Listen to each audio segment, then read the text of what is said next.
کہ تمہاری تہذیب اپنے خنجر سے آپ ہی خودکشی کرے گی، شاخ نازک پہ بنے گا جو آشیانہ ناپائیدار ہوگا.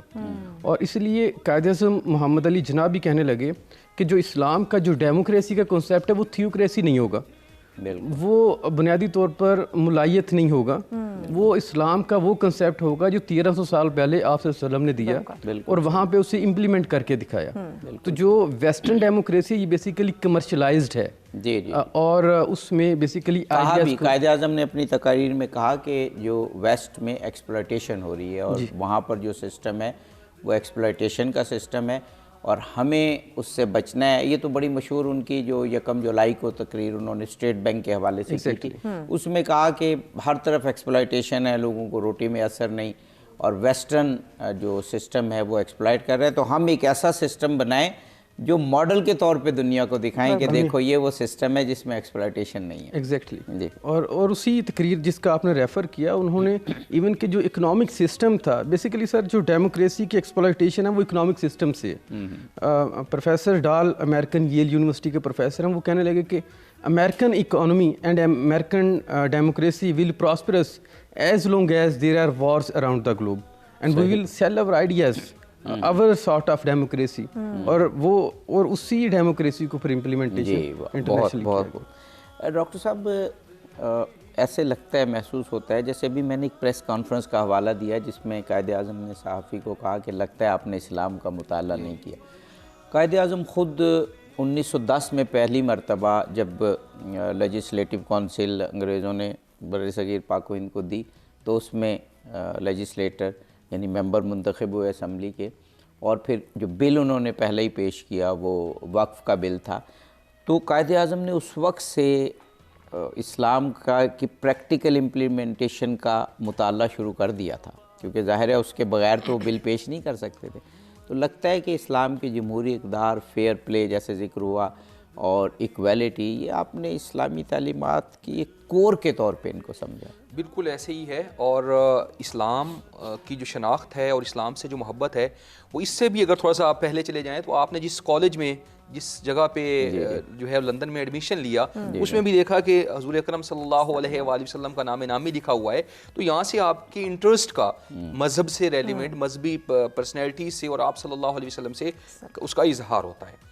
اچھا، دوسرا جو ہے جہاں تک آپ نے سوال کیا کہ انسانی اقدار کی جہاں تک بات ہے، دیکھیے اگر ہم اسلام کی فلسفی کو دیکھیں، قائد اعظم کی جو تقاریر کا انعکاس اگر ہم ان کو کہیں تو جتنی انسانی اقدار ہیں، جب آپ نے کہا کہ ہم 2 قومی نظریہ کی بنیاد پر ملک لے رہے ہیں تو اس کا مطلب یہ نہیں ہے کہ جو دوسری قومیں ہوں گی ان کو ہم ڈسکریمنیٹ کریں گے.